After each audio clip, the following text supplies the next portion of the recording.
Mei Lin stood outside a quiet, modest art studio. She checked the address in her notebook one last time, then knocked softly. The door creaked open. He stood before her, a Liang, 29, tall, lean, wearing an old, paint-stained white shirt with the top two buttons undone. His black hair was slightly messy, as if he'd been running his hands through it while thinking. His eyes were deep and tired, but alert, as though he studied every face for something they didn't know they were showing. Mei Lin smiled, adjusting her satchel. "I'm Mei Lin. I'm writing a series on hidden artists. I've read about you." He nodded once. No smile. No words. But he stepped aside, letting her enter. The moment her shoes touched the studio floor, their story began. The first time she visited, she asked questions. Lots of them.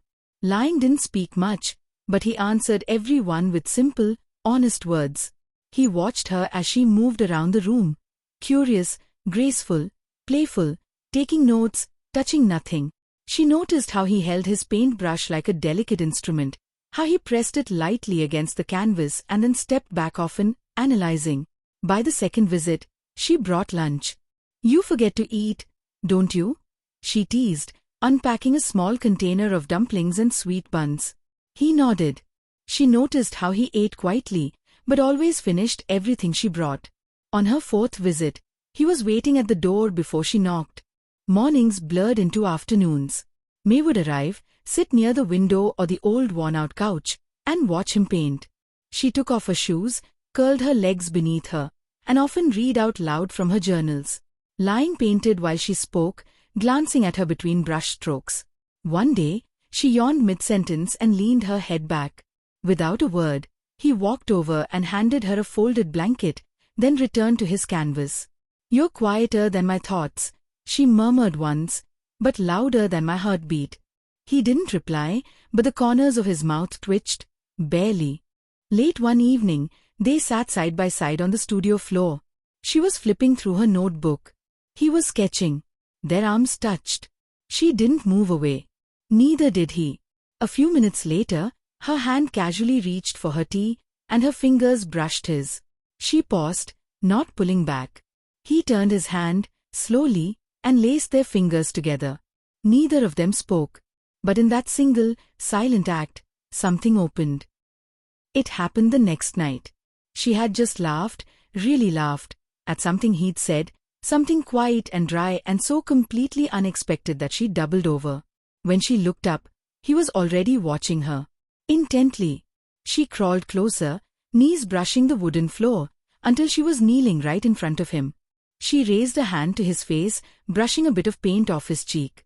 He leaned in. Their lips met, softly, tentatively. Then again, slower this time.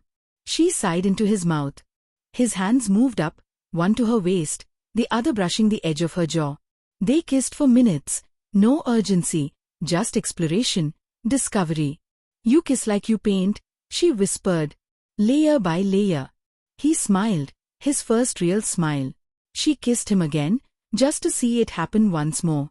They didn't plan it. She had stayed late. Rain tapped against the windows, and they were sitting on the rug, close. She touched the edge of his shirt and traced a small paint mark near his collarbone. "You wear your soul on your clothes," she said, voice low. He took her hand, gently pulled her forward. This kiss was deeper, longer. She climbed into his lap, straddling him, her hands moving up into his hair. He held her firmly now, one hand at her back, the other gripping her thigh. Their breaths quickened. Clothes slipped off slowly. His shirt, her sweater, her bra. She wasn't shy. She wanted him to look. He did. "You're so," he began. She put a finger to his lips. "No words. Just, show me." He kissed down her neck, slowly, then across her chest. She let her head fall back, gasping softly. He explored every inch of her with lips and hands, gentle, devoted. When she pulled him down onto her, he moved inside her slowly, eyes locked on hers, their fingers entwined. It was not wild. It was tender, controlled, intimate. They whispered each other's names like promises, moving together in perfect rhythm, pausing just to feel, to look, to breathe. Afterward, She curled against him, legs tangled, chest to chest. "I didn't think I could feel this safe," she whispered. "I didn't think I could feel this much," he replied, brushing a hand down her spine. They became inseparable. She wrote while he painted. They kissed between pages and strokes. They made love in the early mornings, under sunlight, slowly and warmly. Sometimes in the afternoon, quietly, between sips of tea. Sometimes at night, when the studio lights were low and they wanted nothing but skin and sound. They cooked together in his small kitchen. She danced barefoot to old Chinese love songs while he watched, leaned against the counter, arms crossed, smiling softly. She bathed in the large tin tub by the back room. He would kneel beside her, washing her shoulders, kissing her neck while she sighed and let her head rest on his chest. They never said, "I love you." But they didn't need to. Like, subscribe, share.